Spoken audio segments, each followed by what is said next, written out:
इस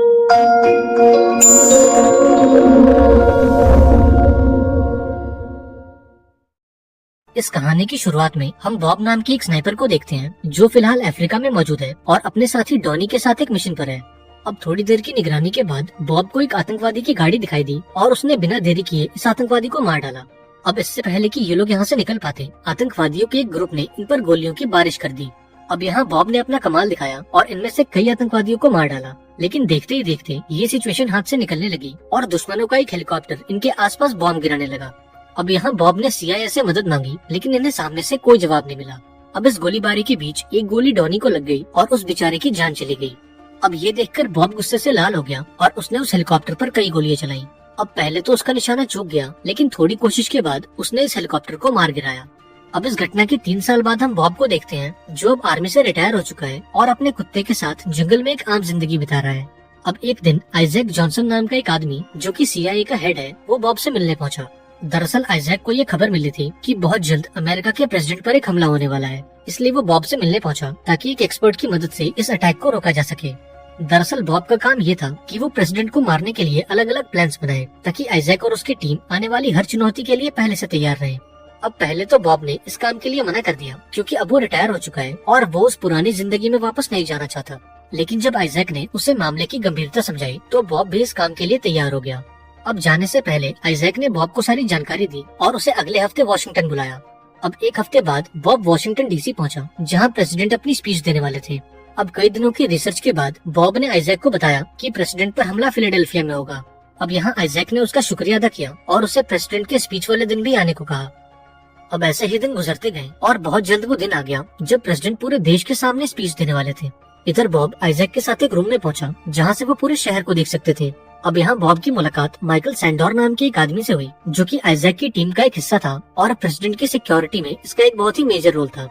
अब जैसे ही प्रेसिडेंट स्पीच देने के लिए स्टेज पर चढ़े तो बॉब ने सभी को बताया कि प्रेसिडेंट पर हमला करने का ये सबसे अच्छा मौका है, इसलिए हमें जल्द से जल्द उन्हें स्टेज से नीचे उतारना चाहिए। लेकिन अभी वो अपनी बात पूरी करता इससे पहले रूम में मौजूद एक पुलिस वाले ने बॉब पर गोली चला दी और वहीं दूसरी तरफ एक अनजान स्नाइपर ने प्रेसिडेंट को शूट कर दिया। अब ये देखते ही बॉब खिड़की तोड़कर यहाँ से भाग निकला और बॉब के जाते ही आइजैक की टीम ने पूरे कमरे को साफ किया और एक टेबल पर बॉब की स्नाइपर राइफल और उसके फिंगरप्रिंट छोड़ दिए।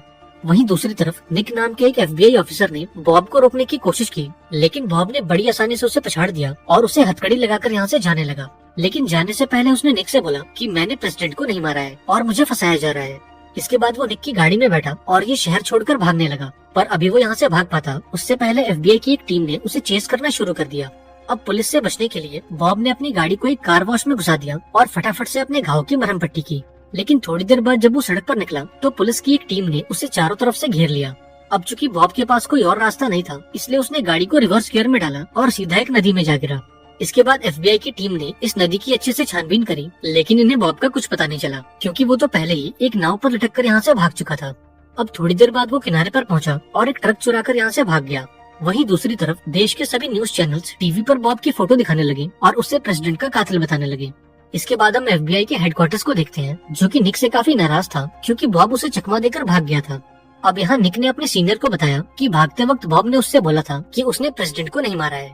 हालांकि निक के सीनियर को उसकी बातों पर यकीन नहीं हुआ और उसने निक का डिमोशन करके उसे FBI के कॉल सेंटर में बिठा दिया। अब रात होते ही बॉब एक सुपरमार्केट में गया और अंदर जाने से पहले उसने दुकान की बिजली काट दी। इसके बाद वो दुकान के अंदर गया और वहाँ मौजूद एक लेडी से कुछ सामान खरीदा। इसके बाद वो दुकान की टॉयलेट में गया और अपने घाव की मरहम पट्टी की। लेकिन इसी बीच दुकान में मौजूद इस लेडी को उस पर शक हो गया और उसने फौरन FBI को कॉल लगा दिया। अब यहाँ उसकी कॉल निक ने उठाई, जहाँ इस लेडी ने उसे बताया कि शायद थोड़ी देर पहले बॉब उसकी दुकान में आया था। अब इस लेडी की बात पर भरोसा करके निक ने अपने सीनियर को ये बात बताई, लेकिन उसकी पुरानी गलतियों के चलते उसके सीनियर ने इस बात पर ज्यादा ध्यान नहीं दिया। अब पूरी रात निक ने इसी केस पर काम किया और बॉब के बारे में सारी जानकारी निकाली। अब अगली सुबह एक लेडी इस ऑफिस में आई जो कि असल में निक की कॉलीग थी। अब जब उसने निक को इस केस पर काम करते हुए देखा तो उसने उसे बताया कि जिस पुलिस वाले ने बॉब को गोली मारी थी, कल रात किसी ने उसका मर्डर कर दिया। अब ये सुनने के बाद निक को इस बात पर भरोसा हो गया कि बॉब बिल्कुल बेकसूर है और किसी ने उसे फंसाने की कोशिश की है। वहीं दूसरी ओर हम बॉब को देखते हैं जो एक औरत से मिलने उसके घर पहुंचा। असल में ये औरत कोई और नहीं बल्कि डॉनी की विडो वाइफ सारा थी। हालांकि आज वो बॉब से पहली बार मिली थी, लेकिन वो उसे पिछले कई सालों से जानती है क्योंकि डॉनी के मरने के बाद बॉब ने उसे एक लेटर लिखा था और वो हर साल सारा को फूल बेचता था। अब सारा ने भी टीवी पर बॉब के बारे में देखा था, इसलिए उसने बॉब की मदद करने से इनकार कर दिया। लेकिन जब बॉब ने उसे बताया कि वो बेकसूर है तो सारा ने उसे अंदर आने दिया। अब अंदर आने पर सारा ने उसे बताया कि प्रेसिडेंट तो बिल्कुल ठीक है और उस दिन वो गोली वहाँ मौजूद एक दूसरे देश के पॉलिटिशियन को लगी थी। वहीं दूसरी ओर हम निक को देखते हैं, जो क्राइम सीन के आसपास मौजूद सभी बिल्डिंग्स की जांच कर रहा था। इसी बीच वो एक बिल्डिंग में पहुंचा जहां उसे स्नाइपर ट्राइपॉड के निशान मिले और ये बिल्डिंग क्राइम सीन से केवल 500 मीटर दूर थी। अब ये देखकर निक को थोड़ा अजीब लगा, क्योंकि बॉब की फाइल में उसने पढ़ा था कि बॉब एक बहुत ही बेहतरीन स्नाइपर है और वो मीलों दूर से अपने टारगेट को मार गिराता है। तो फिर केवल 500 मीटर की दूरी से उसका निशाना कैसे चूक गया और उसने प्रेसिडेंट के बजाय उस दूसरे पॉलिटिशियन को कैसे मार दिया। वहीं दूसरी ओर हम सारा को देखते हैं, जो पेशे से एक नर्स है और फिलहाल वो बॉब का इलाज कर रही है। अब थोड़ी देर बाद जब बॉब को होश आया तो सारा ने उसे बताया कि सरकार ने उसके डॉगी तक को मार दिया है। अब ये सुनकर बॉब को काफी दुख हुआ और उसने कसम खाई कि वो अपने नाम पर लगे इस दाग को मिटा कर रहेगा और इस काम में केवल निक उसकी मदद कर सकता है। अब यहाँ बॉब ने एक प्लान बनाया और इस प्लान के मुताबिक सारा एक कैफे में निक से मिलने पहुंची। यहाँ सारा ने उसे पूरी बात बताई और उसे आइजैक की गाड़ी का नंबर भी दिया ताकि निक इस बारे में थोड़ी छानबीन करे और इससे आइजैक के मन में भी डर पैदा हो। अब निक ने भी ठीक ऐसा ही किया और उस गाड़ी के नंबर को ट्रैक करने लगा। इधर आइजैक को भी ये बात पता लगी कि FBI का एक ऑफिसर उसकी गाड़ी को ट्रैक कर रहा है और ये वही ऑफिसर है जिसकी गाड़ी में बॉब फरार हुआ था। अब इससे पहले कि निक इस बात की जड़ तक जाता, आइजैक के लोगों ने उसे किडनैप कर लिया और उसे बहुत ही बुरी तरह से मारा। दरअसल वो ये जानना चाहते थे कि आखिर निक को कितनी सच्चाई पता है, लेकिन जब काफी कोशिश के बाद भी निक ने उन्हें कुछ नहीं बताया तो उन्होंने निक को मारने का फैसला किया। लेकिन इससे पहले कि ये लोग उसे मार पाते, बॉब ने अपनी स्नाइपर स्किल्स के दम पर आइजैक के सभी लोगों को मार डाला। अब यहाँ निक ने बॉब से बोला कि मुझे पता है कि तुम बेकसूर हो, इसलिए तुम खुद को पुलिस के हवाले कर दो ताकि कानून तुम्हारी मदद कर सके। हालांकि बॉब ने इसके लिए साफ इनकार कर दिया, क्योंकि अगर उसने आइजैक से बदला नहीं लिया तो कल को वो किसी और के साथ भी ऐसा ही करेगा। अब निक ने भी उसकी बात मान ली और उसका साथ देने के लिए तैयार हो गया। वहीं दूसरी ओर आइजैक और उसके साथियों को यह पता चला कि बॉब हर साल सारा नाम की एक लड़की को फूल भेजता है और इस बात का पता लगते ही आइजैक ने अपने आदमियों को सारा को किडनैप करने भेजा। वहीं दूसरी ओर बॉब और निक हथियारों के एक एक्सपर्ट से मिलने पहुंचे, जहां बॉब ने इस आदमी से पूछा कि क्या ऐसा मुमकिन है कि गोली किसी और बंदूक से चले और दिखाई किसी और बंदूक से जाए। इस पर यह आदमी कहता है कि हाँ, ऐसा करना मुमकिन है। इस टेक्निक को पेपर पैचिंग टेक्निक कहते हैं, जिसमें गोली चलती कहीं और से है और दिखाई कहीं और से जाती है। यहाँ इस आदमी ने बॉब को ये भी बताया कि तुम्हारे अलावा इतना अचूक निशाना केवल एक आदमी लगा सकता है और वो है मिखायो। अब जब इस आदमी ने मिखायो का हुलिया बताया तो बॉब फौरन समझ गया कि मिखायो कोई और नहीं बल्कि माइकल सैंडोर है, जो आइजैक के साथ उसकी टीम में था। इसके बाद निक ने अपने ऑफिस में कॉल किया और माइकल सैंडोर का पता निकलवाया, जो कि फिलहाल वर्जीनिया में था। अब उस रात आइजैक के 2 आदमी सारा के घर में घुसे ताकि वो उसे किडनैप कर सके। अब यहाँ सारा ने एक आदमी को तो मार दिया, पर बदकिस्मती से उस दूसरे आदमी ने इसे पकड़ लिया। इधर आइजैक को भी अंदाजा हो गया था कि अब तक बॉब ने माइकल सैंडोर के बारे में सब कुछ जान लिया होगा और वो उसके पीछे जरूर जाएगा। इसलिए आइजैक ने प्लान बनाया कि जब बॉब और निक माइकल सैंडोर को पकड़ने के लिए वर्जीनिया आएंगे तो हम उन पर हमला करके उन्हें मार देंगे। अब प्लान के मुताबिक बॉब और निक वर्जीनिया पहुंचे और एक सुपरमार्केट में जाकर बॉम्ब बनाने का सारा सामान खरीदा। अब बॉब ये जानता था कि आइजैक और माइकल भी उन पर पलटकर हमला जरूर करेंगे, इसलिए उसने निक को भी थोड़ी बहुत स्नाइपिंग सिखा दी ताकि समय आने पर वो उसकी मदद कर सके। अब अगले दिन बॉब माइकल के फार्म हाउस में गया और निक दूर बैठकर उसे सभी गार्ड्स की लोकेशन बताने लगा। अब बॉब ने सभी गार्ड्स को एक एक करके खत्म किया और फार्म हाउस में जाने से पहले उसने आसपास की झाड़ियों में ढेर सारे बॉम्ब रख दिए। इसके बाद वो फार्म हाउस के अंदर गया, जहाँ माइकल पहले से उसका इंतजार कर रहा था।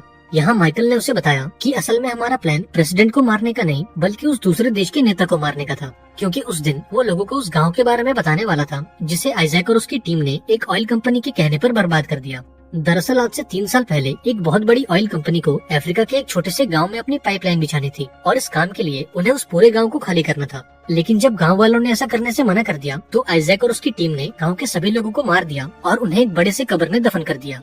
अब यहाँ बॉब को पूरी बात समझ आई कि आज से 3 साल पहले जब वो अफ्रीका के उस गांव में था तब US आर्मी ने उसे और डॉनी को मरने के लिए क्यों छोड़ दिया। और अब बॉब को एहसास हुआ कि इस घोटाले में सिर्फ आइजैक नहीं बल्कि इस देश के बड़े बड़े पॉलिटिशियन भी शामिल हैं।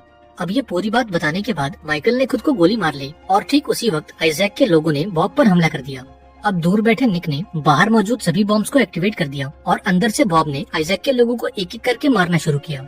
अब इन सभी को मारने के बाद बॉब इस फार्म हाउस से बाहर निकला, पर ठीक उसी वक्त एक हेलीकॉप्टर ने उसे चेस करना शुरू कर दिया। अब चूंकि निक और बॉब इस हमले के लिए पहले से तैयार थे, इसलिए उन्होंने आइजैक के लोगों का जमकर मुकाबला किया। अब जैसे ही वो हेलीकॉप्टर एक ऑयल टैंकर के ऊपर आया तो बॉब ने उस टैंकर को शूट करके उसे ब्लास्ट कर दिया और इस धमाके में वो हेलीकॉप्टर भी जलकर राख हो गया। इसके बाद हम आइजैक और उसके साथियों को देखते हैं, जिनकी टेंशन अब बढ़ती जा रही थी क्योंकि बॉब धीरे धीरे इनके करीब पहुंच रहा था।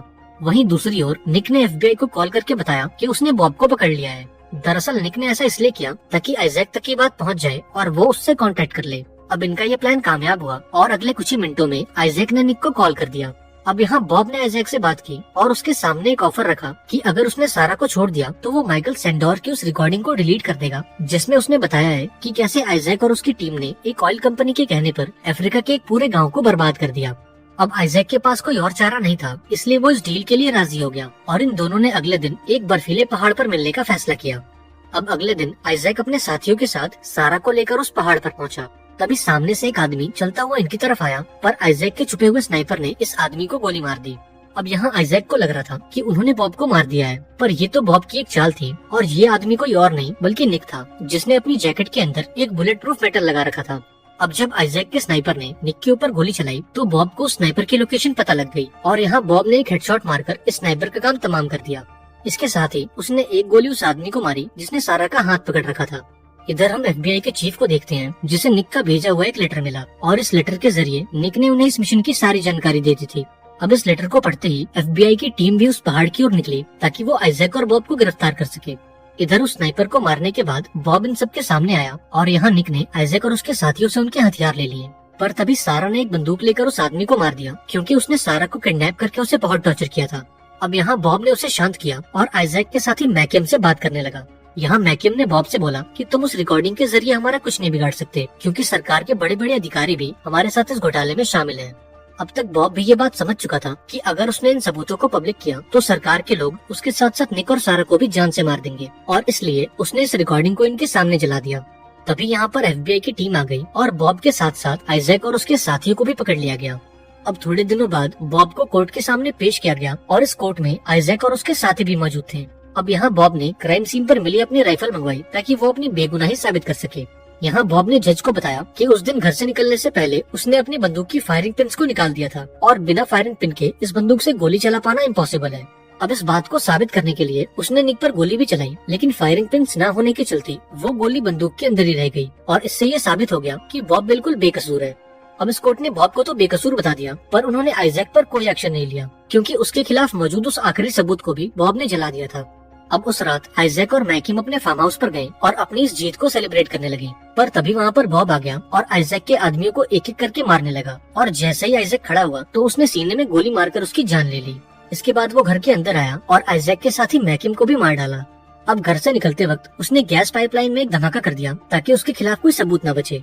आखिरकार बॉब ने अपना बदला पूरा किया और उस गाँव में मारे गए सभी लोगों को इंसाफ दिलवाया।